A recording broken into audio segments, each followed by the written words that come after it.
My parents didn't book a room for me on our family trip. My sister mocked. We reserved rooms for me, my husband, and my child.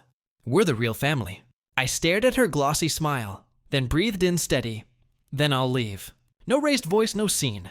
I turned, rolled my suitcase across the marble, and felt every stare in that luxury lobby follow me like a slow clap.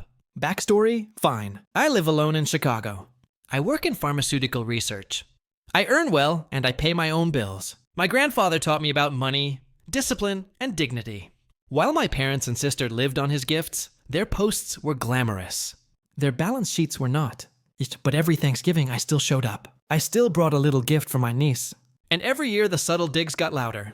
At the resort check-in desk, the clock looked helpless. We have your family's rooms, but not yours. My sister clicked her heels closer. Voice sweet and sharp. A room for me, my husband, and my child. Another for mother and father, just for the real family. Mother avoided my eyes. Father cleared his throat. The chandeliers were brighter than the truth. I didn't fight. I nodded. Understood. Then I walked outside to the palm-lined drive and called a taxi. The breeze smelled like money and sunscreen. I booked a one-way flight back to Chicago before I reached the curb. In the cab, I dialed the one person who has always seen me clearly. Grandfather. No dramatics. I told him exactly what happened. Word for word, tone for tone. He listened, exhaled, and said only, "I'll take it from here." By the time I reached the airport, my phone was vibrating non-stop. Sister, 10 missed calls. Where are you? Amy wants to see you then. My friends are coming for dinner. We planned matching photos. Do you know how embarrassing this is? Mother's email arrived cold and practical. You're independent.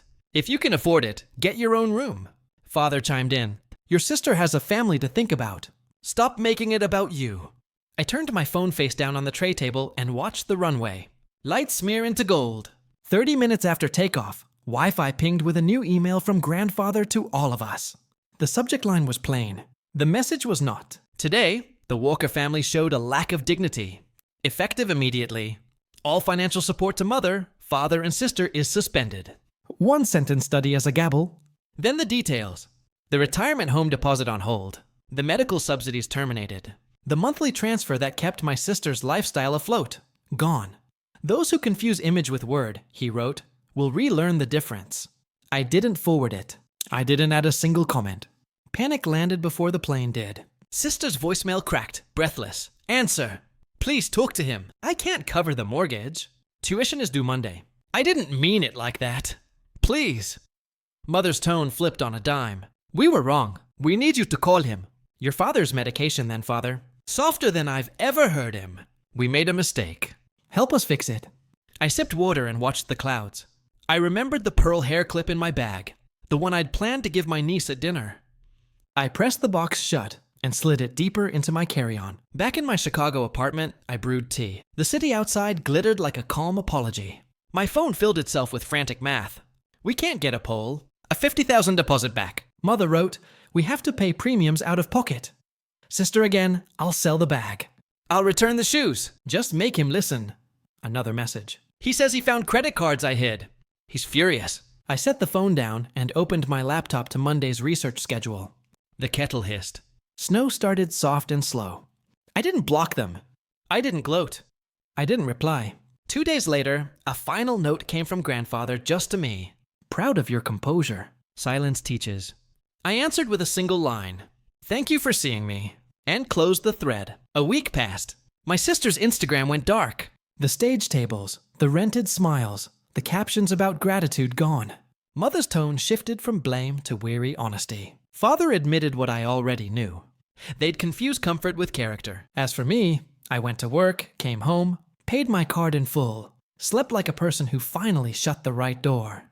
People think revenge is loud. Mine wasn't. It was a taxi, a boarding pass, a phone turned face down, and one quiet call to the only person who values the truth. My family wanted me small and grateful for a chair in the corner. I gave them the corner they earned. I never raised my voice. Story 2. She said, we need to postpone the wedding. My mom's sick. I expressed my sympathy. Then I saw her mom's social media post from a casino in Monaco. I sent the screenshot to her entire family with the caption, "So glad she's feeling better." The wedding was off, but not the way she planned. I, 31 male, am sitting here in what should have been my wedding week, drinking a beer and feeling oddly relieved. Instead of final venue checks and rehearsal dinners, I'm packing up boxes and canceling vendors. Let me back up. Tessa, 29, and I had been together for 4 years, engaged for 1. Wedding was set for this Saturday. Classic fall wedding. 150 guests. The works. We dropped about $28 total, mostly from my savings since I make more. Everything was locked in. 2 weeks ago, Tuesday morning, Tessa called me at work. She was crying, full on sobbing. Babe, I have terrible news. My mom, she's really sick. The doctors found something during her routine checkup. My heart dropped. Her mom, Eleanor, 52, and I had a decent relationship. Not super close, but friendly enough. Oh no, what did they find? They're running more tests, but it doesn't look good.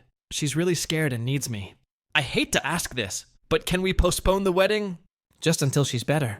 I can't imagine getting married without her there, and she needs treatment immediately. What was I supposed to say? Of course I agreed. Told her family comes first. We'll figure out the wedding stuff later. She cried harder, thanking me for being so understanding.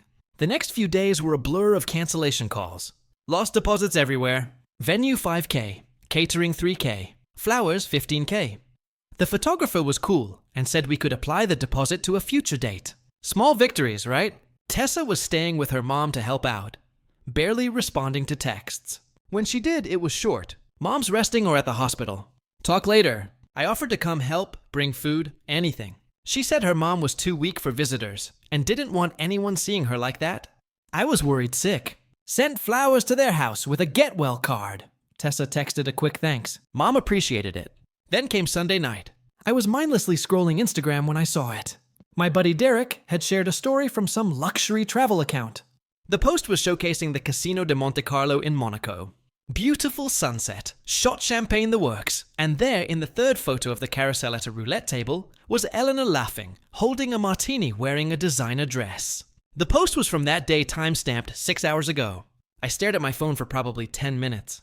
Refreshed the page thinking maybe I was seeing things. Nope, that was definitely Eleanor.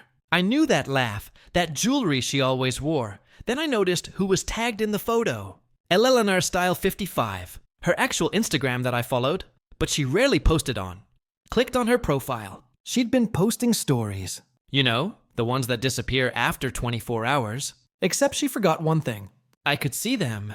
Her stories from the past week. Airport selfie, adventure time. First class cabin. Treating myself. Hotel room view in Monaco. Paradise. Spa day. Much needed relaxation. Multiple casino shots. Yacht party photos. Designer shopping bags. The woman who was supposedly too sick to attend her daughter's wedding was living it up in Monaco. Had been there for a week. My hands were shaking. I screenshot everything, every single story. Then I checked Tessa's Instagram. Her last post, a photo of medical pamphlets with the caption, "Staying strong for mom." Wedding postponed, but formally first. Thank you all for understanding. 182 likes. Dozens of comments offering prayers and support. I sat there for an hour, just processing. Then I did what any rational person would do. I created a group message. Added Tessa's dad Richard, her brother Kyle, her sister Zoe, her aunt Patricia, her cousins, my parents, my siblings, our entire wedding party, and about 20 mutual friends who'd been commenting support on her post. Attached every screenshot, all of Eleanor's Monaco stories. The casino photos, the yacht parties, the shopping sprees, my message. So glad Eleanor is feeling better. Miraculous recovery. Then I turned off my phone and went to bed. Update 1. Holy hell, the fallout was instantaneous and nuclear. Woke up to 89 missed calls, 200 plus texts. My phone was practically having a seizure. The first voicemail was from Richard, Tessa's dad, at 5:47 a hell. Is this Eleanor's in Monaco? Call me now. Here's the thing about Richard and Eleanor. They've been divorced for 3 years. Messy split. Eleanor got alimony. A lot of alimony. Richard thought she'd been struggling financially, based on her constant complaints and requests for extra money for medical expenses. The second voicemail was Tessa screaming, "How dare you!" You had no right. This was private family business. You've ruined everything. Interesting choice of words. Not "this isn't what it looks like," or "I can explain." Just anger that I'd exposed it. Kyle, her brother texted, "Yo, T, mom told me she couldn't help with my student loans because of medical bills. She's at a yacht party. Zoe called me directly around noon. She was the only calm one. Adrian, I need you to know something. This isn't the first time. Last year when Mom supposedly had that emergency surgery, she was in Cabo. I found out accidentally, but she made me promise not to tell Dad or Kyle. I'm sorry. I should have warned you when you started dating Tessa. The plot thickens. By evening, Tessa showed up at my apartment. No warning, just pounding on the door. Open up, we need to talk. I opened the door but didn't let her in. She looked rough, mascara smudged, hair a mess. How could you do this to me? She demanded. How could your mom fake being sick to go to Monaco? It's complicated. You don't understand. Then explain it. She started crying, but not sad crying, angry crying. The Monaco trip was planned months ago. It was non-refundable. Mom used her savings, so she lied about being sick. She is sick. She has anxiety. The trip was therapeutic. I actually laughed. Therapeutic gambling. You don't get it. You've never had anxiety. Mom needed this trip to decompress before my wedding. She was going to come back refreshed and ready. Tessa, you told me she had something serious. We postponed our wedding. I lost thousands in deposits. Her face changed. Got harder. Well, maybe if you weren't so obsessed with having a huge wedding, the deposits wouldn't matter. This is really your fault for pressuring me into all that expensive stuff. Record scratch. What? You wanted the country club venue. You insisted on the expensive catering. You picked the $3,000 flower arrangements because you made me feel like I had to with your successful job and your money. There it was. The entitlement showing through. Get out. We're still getting married, right? We can reschedule for spring. Tessa, you lied to me. Your mom lied to everyone. No, we're not getting married. She went from angry to panic mode real quick. You can't call off our wedding over this. It was just a little lie. Mom deserved a vacation. She's been through so much with the divorce. The wedding's already called off, remember? You did that. I'm just making it permanent. She started screaming about how I was ruining her life. How she'd already told everyone we were getting married. How her friends would judge her. How she'd wasted 4 years on me. I closed the door. She stood outside yelling for another 10 minutes until my neighbor threatened to call the cops. But here's where it gets really good. Richard called me that night. Turns out Eleanor's Monaco trip funded by the extra alimony she'd been getting by claiming medical expenses. Fraud. He's taking her back to court. Kyle messaged me. Bro, Mom owes me $15,000 in medical loan money. I've been eating ramen for months thinking I was helping with her chemo. I'm done with both of them. Even better, the venue called me. Turns out when I canceled, I mentioned a family medical emergency. They felt bad and were going to refund half my deposit as a courtesy. But Tessa had already called them the same day. She told me about postponing and tried to reschedule for next year without telling me. When they mentioned the refund during her call, she said, "Oh no, keep it as credit for our new date." She was planning this before she even told me about the illness. Update 2. The entitlement escalation has been absolutely wild. So, after I went public with everything and ended the engagement, Tessa and Eleanor went into full damage control mode. Eleanor posted this long Facebook post about how she has chronic anxiety disorder, and the Monaco trip was doctor recommended for her mental health. She actually wrote, Adrian's toxic masculinity prevented him from understanding invisible illnesses. Lady, there's literally a photo of you doing shots off an ice luge on a yacht. But the real circus started when Tessa realized I was serious about the breakup. First, she tried the guilt trip, sent me this long email about how I'd abandoned her in her time of need and how she was suffering from caretaker fatigue. Her mom was literally on vacation. She said, I should be more understanding because her family processes stress differently. When I didn't respond, she switched tactics, started texting about our shared assets. We don't have any shared assets. We don't even have a joint Netflix account. But she claimed the engagement ring was a mutual purchase because she helped pick it out. She pointed at it in the store. I paid $8 for it. The deposits for the wedding were joint investments in our future. I have receipts showing I paid everything. My apartment had become our home, and she had tenant rights. She's not on the lease and was staying there 3 to 4 nights a week. The weekend trip we booked for December was her property because it was a birthday gift. Her birthday is in March. I forwarded everything to my lawyer friend, who literally responded, Elmo! Then came the family attacks. Eleanor started calling my mother. They'd met maybe 3 times total. Eleanor was sobbing about how I was destroying her daughter's future, and how could my mother raise such a heartless son? My mom, Absolute legend, responded. Maybe if you'd raised an honest daughter, we wouldn't be here. Also, how was Monaco? The photos looked lovely. Eleanor hung up and blocked her. Patricia, Tessa's aunt, tried to play mediator. Called me saying this was all a misunderstanding and that every family has their quirks. I asked if lying about cancer was a quirk. She said I was being dramatic, that Eleanor never said it was cancer specifically. I sent her the text where Tessa literally used the words, "It might be cancer." We're waiting for results. Patricia, well, anxiety can feel like cancer to the person experiencing it. I hung up, but the peak entitlement came when Tessa showed up at my work. Security had to escort her out. She came in around lunch, marched past reception, Told them she was my fiancée, and cornered me in the break room. Started loud talking about how I was financially abusing her by stealing the wedding funds and leaving her with nothing. My co-workers were stunned. She was making a whole scene about how she'd quit her part-time retail job to support me. She quit because she didn't like her manager and now had no income because of my betrayal.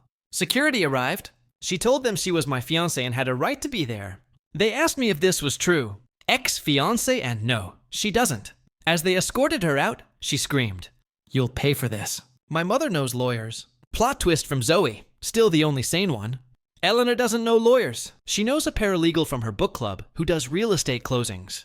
The revenge tour wasn't over, though.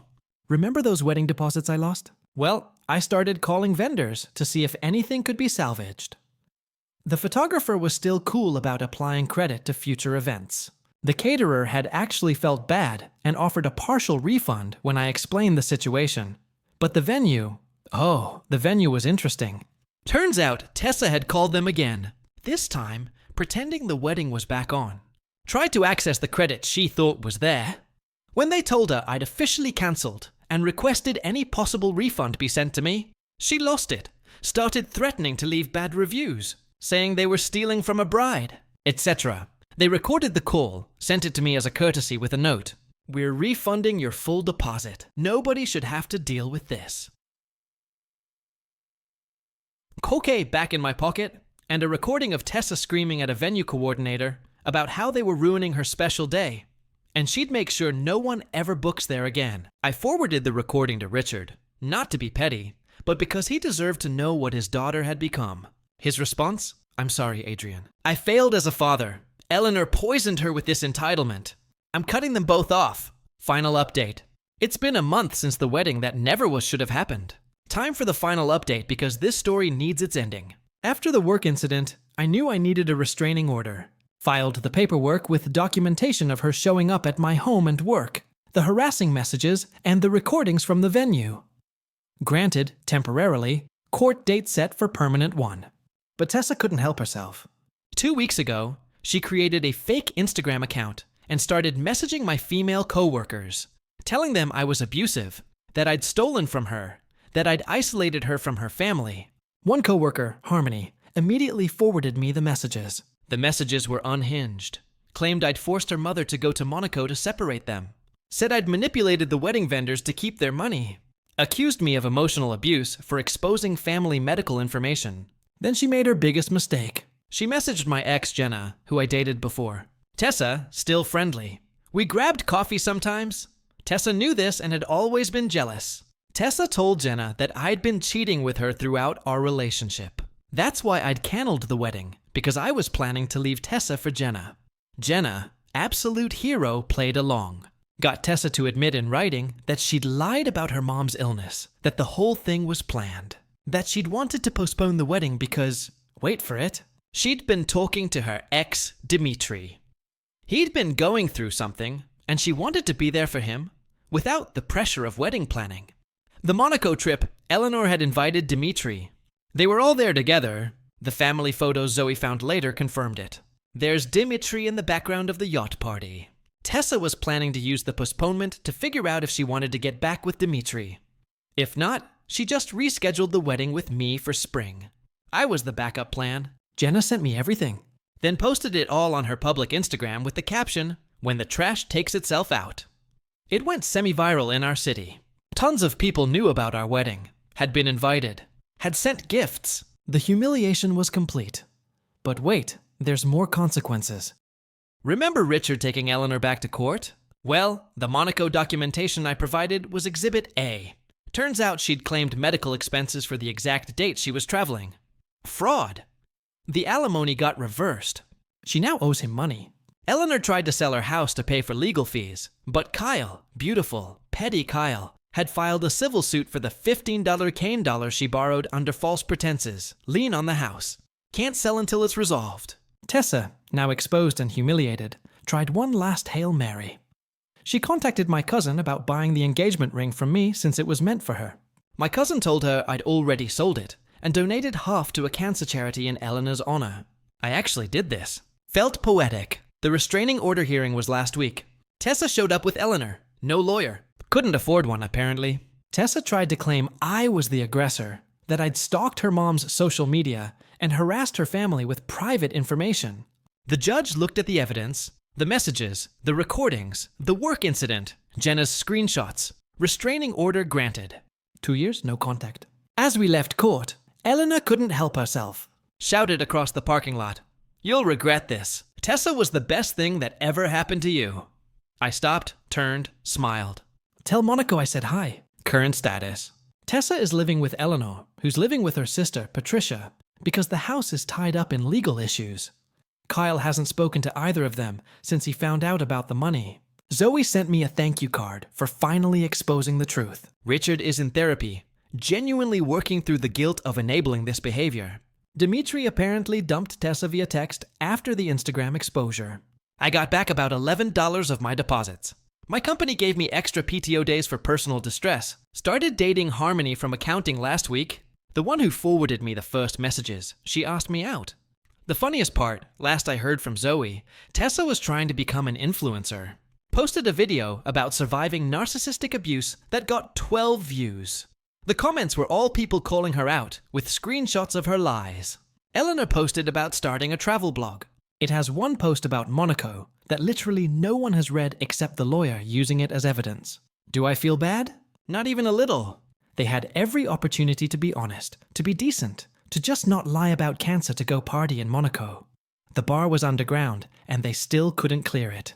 The wedding would have been this past Saturday. Instead of saying I do to Tessa, I was on a beach vacation with Harmony. Used some of the refunded deposit money, posted lots of photos, made sure they were all public. Petty, maybe satisfying. Absolutely. Thanks for following this insane journey. Remember, folks, when someone shows you who they are, believe them. And always check their mom's Instagram stories. Peace out from the guy who dodged a massive bullet. P.S. Harmony thinks this whole story is hilarious and has already made Tell Monaco I said hi into an inside joke. She's a keeper.